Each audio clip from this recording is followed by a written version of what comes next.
Jacob, do you still work with, what was it again? Document filing. The question cut through the party like a knife, causing silence to spread across the main table. My cousin Derek smiled with that expression I had known since childhood, the same smile he wore before breaking my toys or telling our parents lies about me.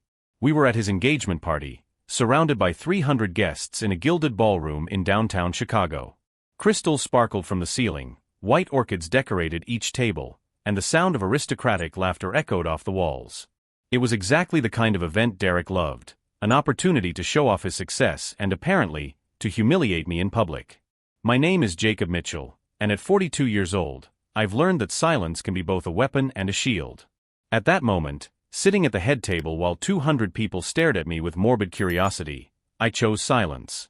It's not exactly filing, I replied calmly, cutting a piece of salmon that had grown cold on my plate. Derek laughed, that laugh that always made me feel like I was 12 again. Oh, sorry. That's right, you work for the government. Something with paperwork, right? He turned to his fiancée, Sophia, a Manhattan socialite who had inherited a fortune in real estate. My cousin has always been the intellectual of the family. While I was building my business empire, he chose the stability of the public sector. The words public sector came out of his mouth like poison. Sophia laughed politely, but her eyes studied me with a curiosity she couldn't hide. The other guests at the table, executives, heirs, people whose names appeared in the society columns, watched me as if I were a museum piece. Paperwork is important, I muttered, taking a sip of wine that cost more than most people's monthly rent. Of course it is. Derek clapped his hands theatrically. Someone has to organize the files while others build the future, right? The table exploded with laughter. It wasn't cruel laughter, just condescending. The kind of laughter rich people make when they want to seem nice while trampling someone else. Derek had always been like that. Ever since we were kids, he had a knack for turning any family gathering into a stage for his performances. Our parents, my Aunt Helen and my Uncle Richard, always treated him like the prodigal son. By 16, he was selling used cars on the weekends. By 20, he had opened his first dealership. By 30, he owned a chain of 20 stores across the Midwest. I, on the other hand, was the straight-laced cousin. The one who studied too much, spoke little, and never caused any trouble. At family gatherings, Derek would shine, recounting his latest business achievements while I stood in the corner, answering polite questions about my little government job. I kept my face neutral as I watched the performance. For years, Derek had built this narrative about me, the failed cousin who chose security over ambition, who settled for less while he conquered the world. Our parents bought into this story completely. So did our uncles. The whole family saw me as the Mitchell who didn't make it. You know how it is, Derek continued, clearly excited by his audience. Jacob's always been cautious. Ever since he was a kid. Remember when we wanted to build that lemonade stand? While I was out selling to the neighbors, he was still calculating the costs. More laughter. The woman sitting to my right, the wife of some stock market executive, looked at me with a mixture of pity and discomfort. Sophia touched Derek's arm affectionately, as if she were proud to have found such an enterprising man. And then there was that time in college, Derek continued, getting into the swing of the story, when Jacob got a scholarship to study law. Everyone thought he was finally going to do something big. But then he chose to work for the government instead of joining a real law firm. The waiter approached to serve more wine. I accepted some, thanking him with a nod. Derek interpreted my silence as discomfort and intensified his attack. Don't get me wrong, he said, raising his hands in a false defensive gesture. There's nothing wrong with choosing stability. Not everyone is cut out to be an entrepreneur. Jacob found his safe little corner in the government and, well, at least he has a steady job, right? The guests laughed again, but this time some seemed genuinely uncomfortable. An older woman, probably someone's mother, cleared her throat discreetly. A man in an impeccable suit checked his watch. What they didn't know was that I had stopped caring about these humiliations a long time ago. Not because I had given up, but because I had learned that some battles are better fought in silence. And as Derek continued his performance, already mentally cataloging every word, every expression, every witness present, I knew that this would be the last time he would underestimate me. The important thing is that we all find our place, right? I finally said, raising my glass in a toast that seemed cordial. Derek toasted me, triumphant, unaware that he had just taken the first step toward the precipice I had built especially for him. If you're enjoying this family story and its twists and turns, don't forget to subscribe to the channel, because what Derek discovered about me a few minutes later changed not only the party, but the entire dynamic of our family forever. But first, I need to tell you how we got here, and why that night would become the biggest mistake of Derek's life. Derek had always been like this, but that night he was particularly inspired. Maybe it was the elite audience, or maybe it was the fact that Sophia was there to impress. Whatever the reason, he decided it was time to use me as entertainment. You know, guys, Derek continued, gesturing theatrically with his champagne glass, Jacob has always been the kind of guy who reads the instruction manual before opening a Christmas present. While I was closing my first deal at 20, he was still deciding which pen to use for taking notes in college. The table erupted in laughter. A gray-haired man whom Derek had introduced as one of Chicago's top investors shook his head with condescending amusement. There's always one in the family, isn't there? Sophia touched Derek's arm affectionately. Honey, be nice to your cousin. But her tone wasn't really disapproving. It was more like when someone asks you to be nice to a wounded animal. His blue eyes studied me with cold curiosity, as if I were an interesting case study in sociology. Derek feigned consideration for a moment. You're right, honey. Jacob's a good guy. It's just that, well, some people are born to lead, and some are born to follow. He looked directly at me. There's nothing wrong with that, cousin. The world needs people who do the administrative work. This wasn't the first time Derek had humiliated me in public. In fact, it had become a family tradition as established as turkey on Thanksgiving. During our childhood, Derek was the prodigy everyone adored, charismatic, athletic, always getting what he wanted with that devastating smile he was now using to charm his table full of millionaires. I was the son of his father's younger brother, which technically made me less important in the Mitchell family hierarchy. My father, Robert, had always been the sensible brother who chose to work in an auto parts factory instead of taking risks in business like Derek's father. When my mother died of cancer when I was 14, the difference between our worlds became even more apparent. Our parents, specifically my Aunt Helen and Uncle Richard, always compared our achievements in ways that made it clear who the favorite was. Derek sold lemonade for 50 cents a glass and was already planning imaginary franchises, while I gave mine away for free so the neighborhood kids wouldn't go thirsty in the July heat of Illinois. Derek has an entrepreneurial spirit, my Aunt Helen would say during family dinners, usually after Derek had convinced some adult to invest in his latest get-rich-quick scheme. Jacob is very kind. The word kind always sounded like a consolation prize, as if kindness was a quality you developed when you had no talent for anything more interesting. I remember the last family reunion, Derek said, clearly getting into the rhythm of the performance. Jacob pulled up in that 2006 Toyota Camry, the same one he's had for 10 years, while I was debuting my new Mercedes S-Class. And you know what he said when they complimented my car? Derek paused dramatically, relishing the attention of every eye at the table. He said he was happy with his because it got the job done. The table erupted in laughter again. A blonde woman wearing enough jewelry to pay my mortgage for 6 months wiped a tear from her eye. At least he's practical, she commented, as if practicality were a disease curable with enough therapy. Derek nodded as if she had made a profoundly philosophical observation. Exactly. Jacob's always been practical. When we were teenagers and I was dating the hottest girls in school, including the prom queen, if you can believe it, Jacob was, well, studying. Always studying. What Derek didn't mention, because it didn't fit into his carefully constructed narrative, was that I studied because I had to. After my father lost his factory job when I was 16 and never found anything that paid more than minimum wage, scholarships were my only chance to go to college. While Derek had a $200,000 college fund guaranteed by his parents, I worked 40 hours a week at a grocery store to save money for books and still get good enough grades to keep my academic scholarship. Derek leaned forward, lowering his voice as if to share an intimate secret. The truth is, Jacob has always been the kind of guy other men respect, you know? He's reliable, responsible, punctual. The kind of person you call when you need someone to take care of your cat while you're in Cabo for 2 weeks. The comparison was deliberately humiliating. Derek was reducing me to the role of someone useful but fundamentally insignificant, a responsible supporting player in the lives of more important and interesting people.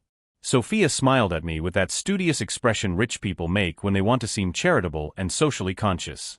It's important to have stable people in the family. Not everyone can be an entrepreneur like Derek. The world needs structure. True, Derek agreed, raising his glass again in a gesture that seemed generous but sounded condescending. Jacob has found his place in the world, and that's genuinely admirable. Job security, government benefits, 9-to-5 work hours, guaranteed retirement. It's the American dream of a simpler, more innocent generation. The insult was wrapped in gift-wrapping paper, but it was clear to everyone at the table. Derek had perfected this art over the years, the ability to belittle me while appearing to be magnanimous. It was like watching a master manipulator working with his favorite material. A younger man at the end of the table, probably in his 30s and clearly one of Derek's business protégés, leaned in with interest. "And what exactly is your role in the government, Jacob? It must be fascinating to work in the public sector." Before I could answer, Derek interjected with the speed of someone who had rehearsed this conversation in his head. "Something related to legal files and protocols, right, cousin? Jacob's always been meticulous with paperwork and procedures. He has a natural talent for documentation." The word documentation sounded like Derek was describing someone who collected stamps or catalogued insects. Useful to some, but not exactly something you'd proudly mention at sophisticated parties. I kept my face carefully neutral, cutting another piece of the salmon that was already completely cold on my plate. Derek was constructing his narrative with the precision of an architect, painting a detailed picture of me as an unimportant bureaucrat who had found comfort in mediocrity and settled for irrelevance. What no one at that table knew, not even Derek, despite all the years we'd spent together at family gatherings, was that Derek was digging a hole that would soon prove far deeper than he could ever imagine. And as he continued his performance, savoring every laugh at my expense as if it were fine champagne, I was already mentally drafting a list of people in that room who would soon discover exactly who Jacob Mitchell was and why Derek Mitchell had just made the biggest mistake of his prosperous and brilliant life. But before that could happen, Derek still had a few cards to play. And I needed to let him think he was winning this game until the exact moment he realized he never understood the rules. The humiliation could have ended there, but Derek was clearly having too much fun to call it a night. He had found his groove, and the audience was responding exactly as he had hoped. What had started as a few casual jokes was turning into a systematic demolition of my reputation. "You know what's funny?" Derek continued, gesturing with growing enthusiasm. "Jacob has always been obsessed with rules and protocols. Even when we were kids, he was the one who read the board game manuals from cover to cover before we started playing." He laughed, shaking his head as if sharing a fond memory of an eccentric relative. The gray-haired man, William Hartley, as I had discreetly discovered, leaned forward with interest. "That explains his choice of a career in government. He must enjoy all that red tape." "Exactly." Derek slammed his hand on the table, making the glasses rattle. While I was learning to take calculated risks and build business relationships, Jacob was, well, organizing files and studying regulations. Different kinds of intelligence, you know. The phrase "different kinds of intelligence" was delivered with the condescending tone of someone explaining why one person might be better suited to menial work. Sophia touched Derek's arm again, but this time her smile seemed slightly forced. Perhaps she was beginning to realize that the joke was going on too long. "Derek," she said softly, "maybe we should." No, it's fine," Derek interrupted her, clearly drunk on the attention. "Jacob doesn't mind. We always joke around like this, don't we, cousin?" He looked directly at me, waiting for me to confirm his version of events, that this public humiliation was just normal, harmless family dynamics. I kept my expression carefully neutral. "We've always been different." See. Derek turned back to the table as if I'd just validated everything he was saying. "Jacob understands his place in the family. He's responsible, reliable. I'm the one who takes risks and builds empires. It's worked well for all of us." Worked well for him, he meant. Throughout our childhood, Derek had perfected the art of turning my qualities into flaws and his shortcomings into charms. When I was meticulous, he called me obsessive. When I was cautious, he labeled me fearful. When I preferred reading to watching television, I was antisocial. A younger woman at the end of the table, probably the wife of one of the business partners, asked a question that completely changed the tone of the conversation. "Jacob, do you like what you do? Working for the government must be challenging." It was a simple question, but it was loaded with possibilities. For a moment, I considered answering honestly. I considered explaining that my career was not only challenging, but deeply meaningful. That I had dedicated my life to ensuring that justice was applied consistently and impartially.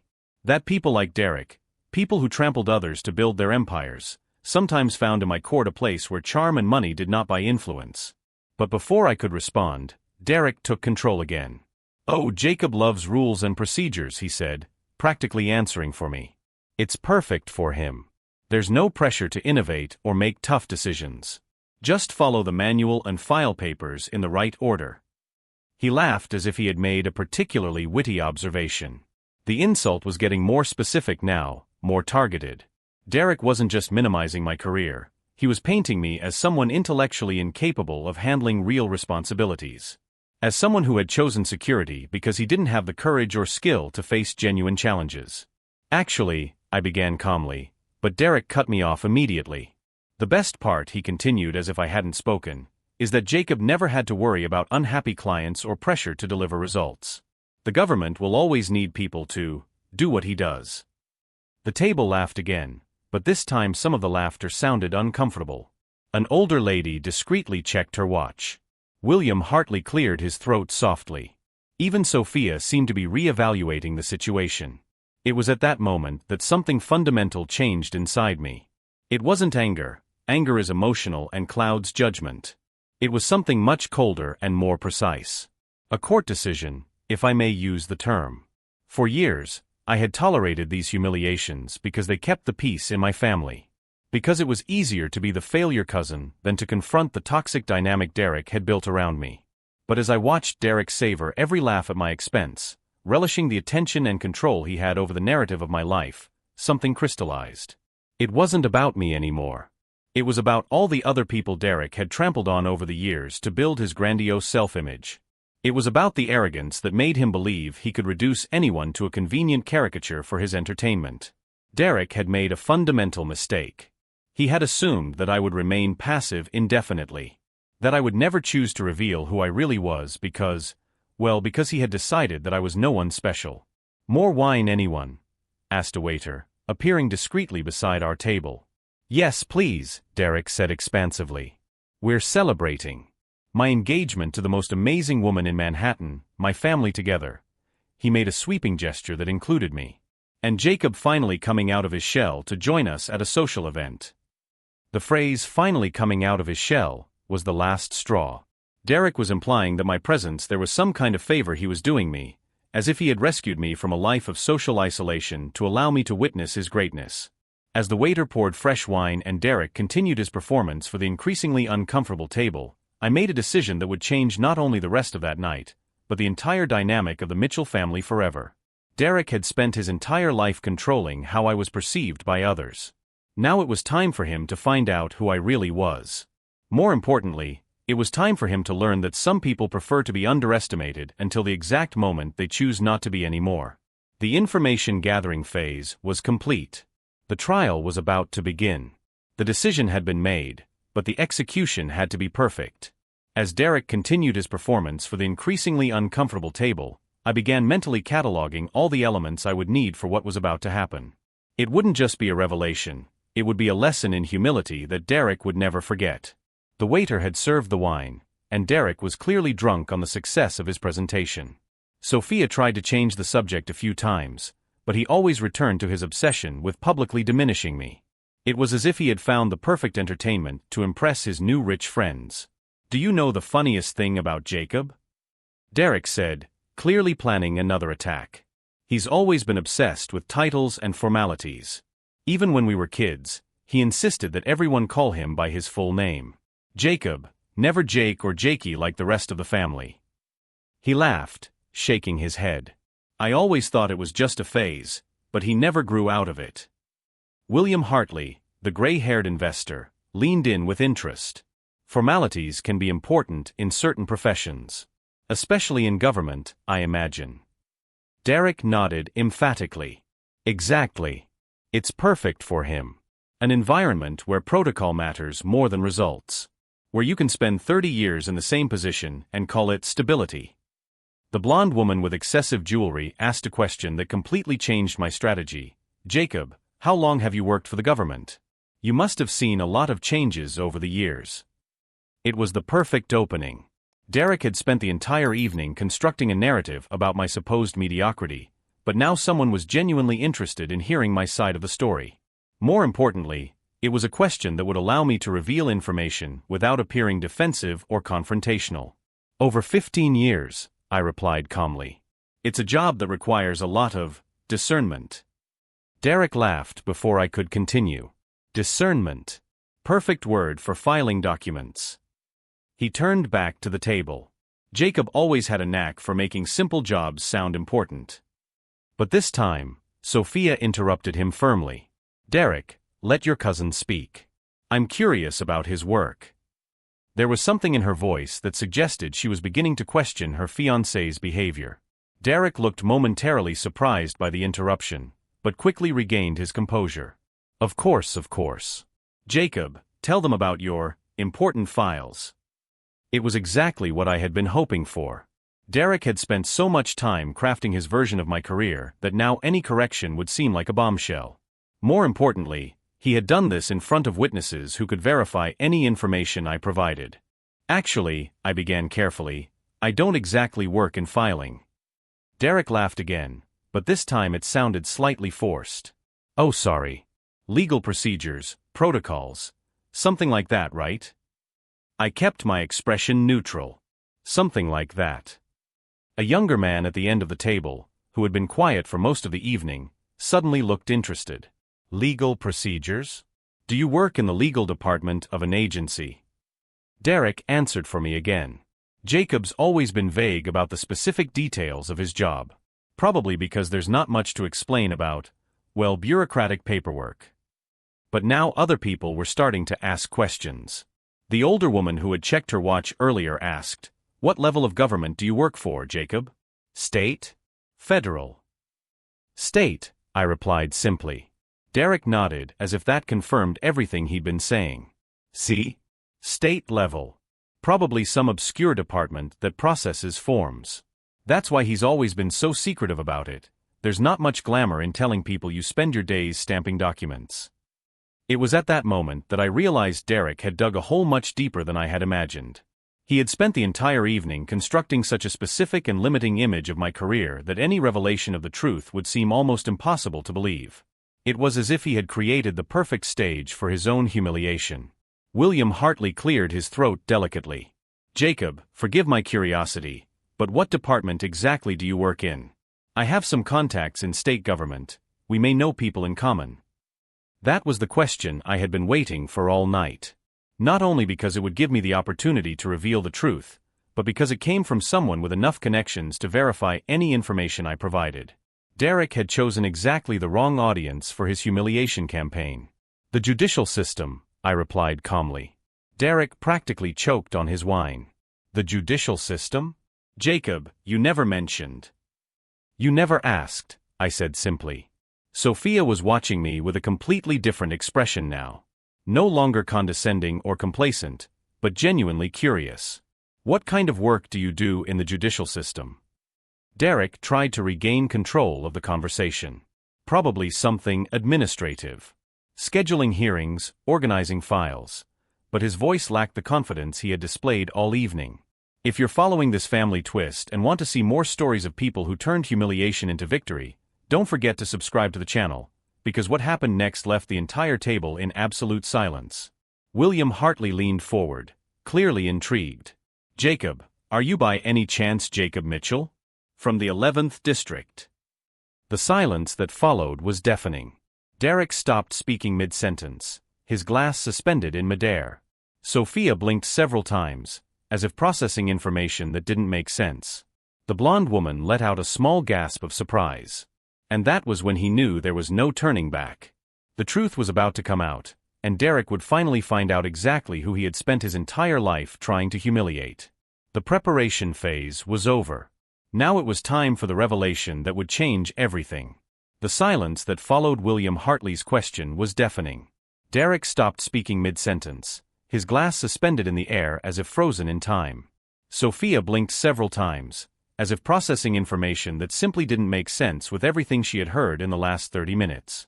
The blonde woman let out a small gasp of surprise, and the younger man at the end of the table leaned forward with a completely different expression. No longer condescending or bored, but genuinely interested, almost reverent. "Yes," I replied calmly, keeping my voice in the same neutral tone I had used all evening. "It's me." William Hartley let out a low laugh of disbelief. "My God. Jacob Mitchell. Judge Mitchell." He turned to Derek, who was still frozen with the glass in midair. "Derek, do you know who your cousin is?" Derek finally managed to lower the glass, but his hands were shaking slightly. He never works with paperwork." "Paperwork." William laughed again, but this time the sound carried a note of disbelief. "Derek, your cousin is one of the most respected judges in the state of Illinois. He presided over the Eastman Corporation case 2 years ago. It was national news." The transformation at the table was instantaneous and devastating. The blonde woman covered her mouth with her hand, clearly mortified that she had laughed at Derek's jokes. The younger man quickly checked something on his phone, probably doing a Google search. Sophia was looking at Derek with an expression that was a mixture of confusion and something very close to embarrassment. "The Eastman case," someone murmured. "The one that exposed the $200 million corruption scheme?" I nodded once. "Among others." Derek tried to regain control of the situation, but his voice came out strangled. "Jacob, why didn't you ever mention?" "You never asked," I repeated, using the exact same words I had said before, but this time they carried a completely different weight. William Hartley was clearly impressed now. "Judge Mitchell, your work on the Thompson versus State case was brilliant. The constitutional analysis you wrote is being cited in law schools across the country." "Thank you," I replied simply. Sophia finally found her voice, but it sounded much smaller than before. "Derek, you said Jacob worked in filing." Derek opened and closed his mouth several times, like a fish out of water. The arrogant confidence he had displayed all evening had completely evaporated. "I thought he never said." "Because he never asked," said a female voice from the next table. An elegant silver-haired lady had turned to join the conversation. "Judge Mitchell, forgive my intrusion, but I couldn't help overhearing. I'm Margaret Vinson, from the Judicial Oversight Council. Your work has been exemplary." The entire table was now watching this interaction with growing fascination. Derek seemed to be physically shrinking in his chair, as if he might disappear if he tried hard enough. "Wait," said the younger man, clearly making connections. "If you're Judge Mitchell, then you also presided over the case against CenturyTech last year. My boss talked about it for weeks, said it was the best reasoned court decision he'd ever seen." Derek tried one last time to regain control. "Well, why didn't you ever tell the family?" For the first time that night, I allowed a small smile to touch my lips. "Derek, when was the last time you asked me anything about my life? Anything at all?"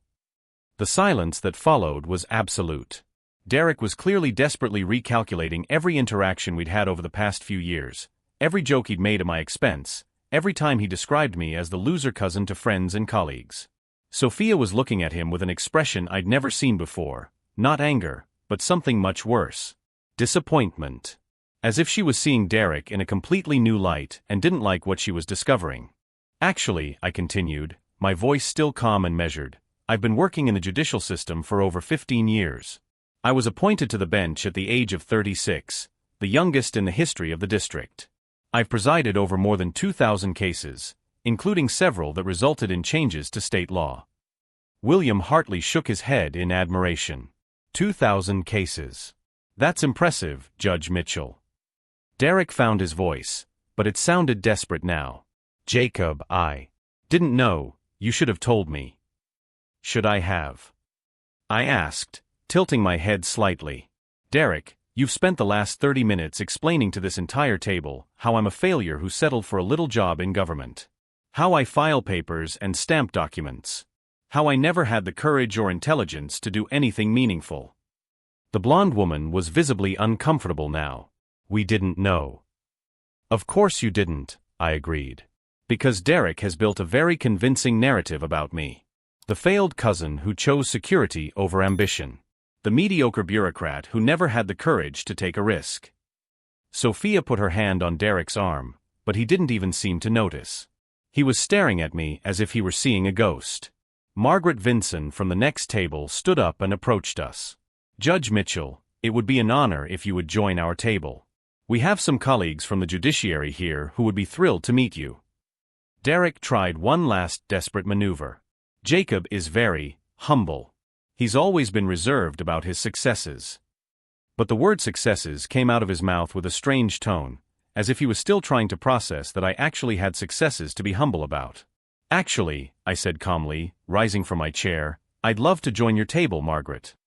As I prepared to walk away, Derek made one last attempt to save the situation.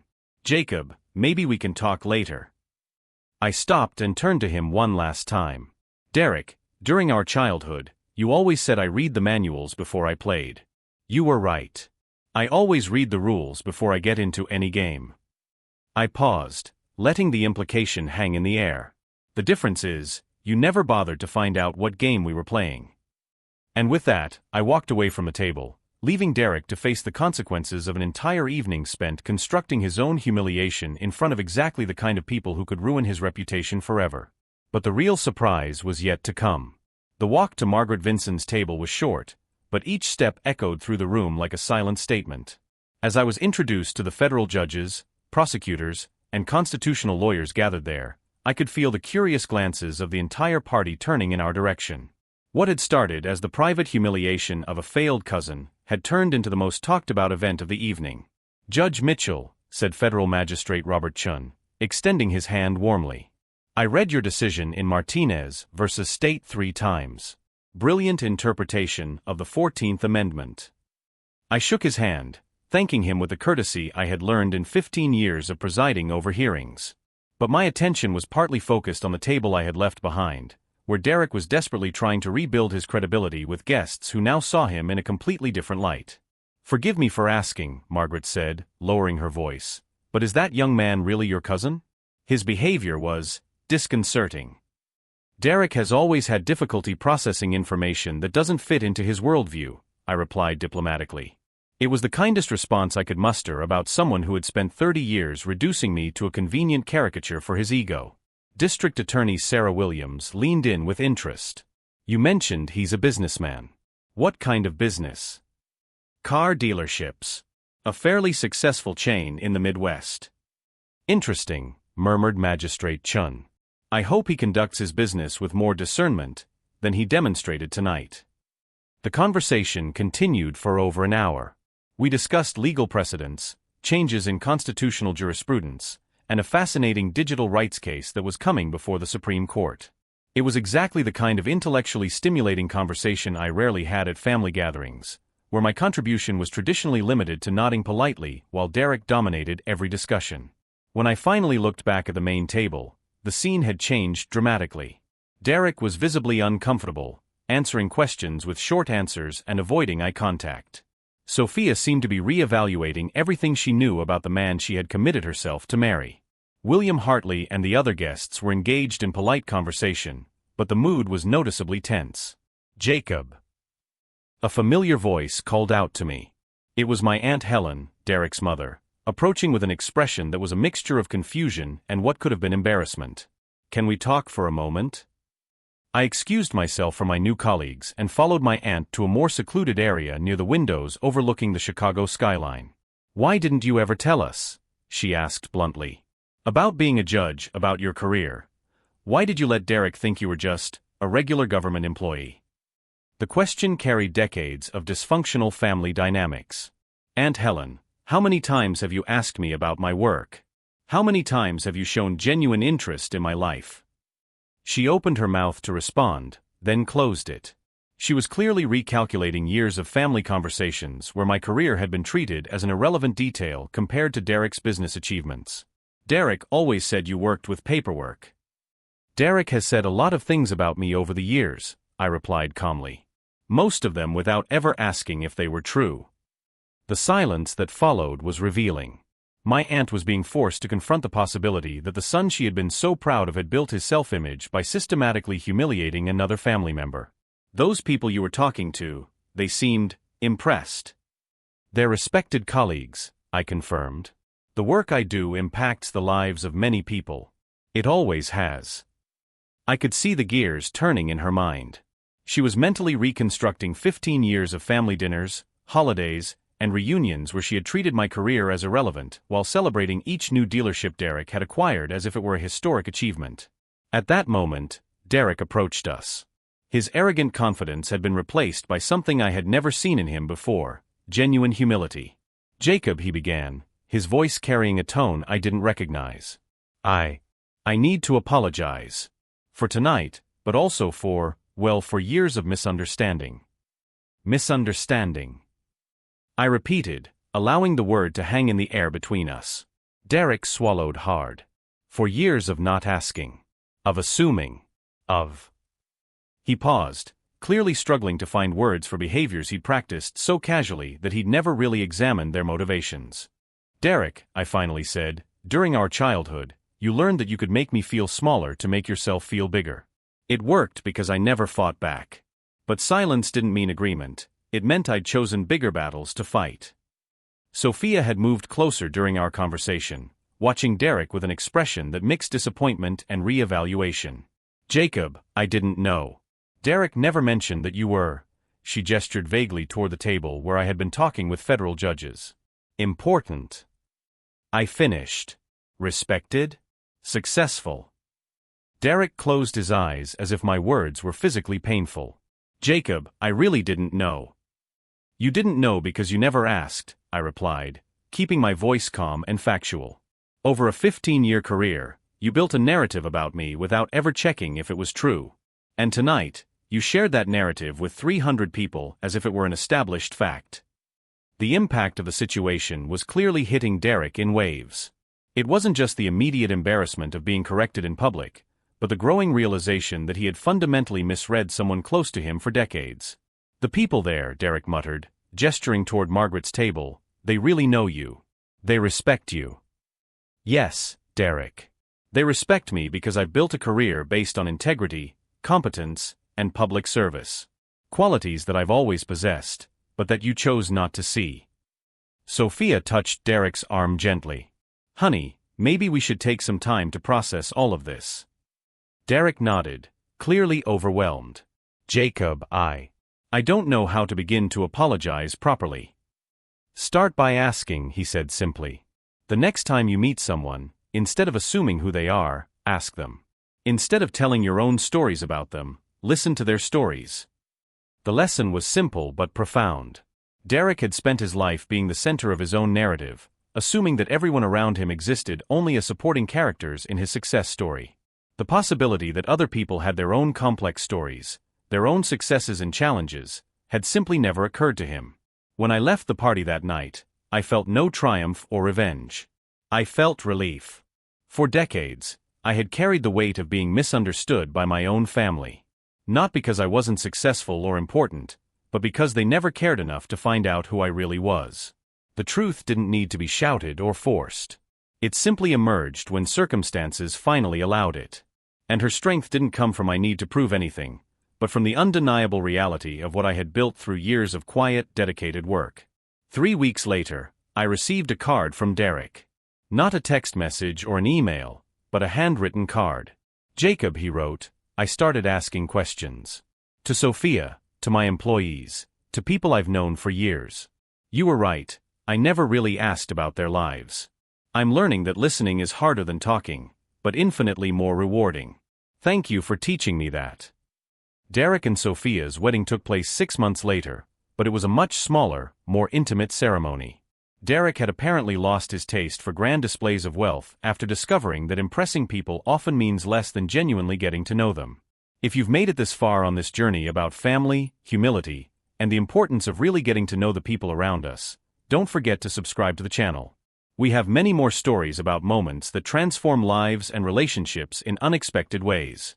The last time I saw Derek, he asked me about a case I was trying, not to impress anyone or create a story about himself, but because he was genuinely curious about how the justice system works. It was the first real conversation we had in over 20 years. And maybe, just maybe, It was the beginning of a family dynamic finally based on mutual knowledge rather than convenient assumptions. Sometimes the most powerful revelation isn't about who you are, but about who people never bothered to find out you always were.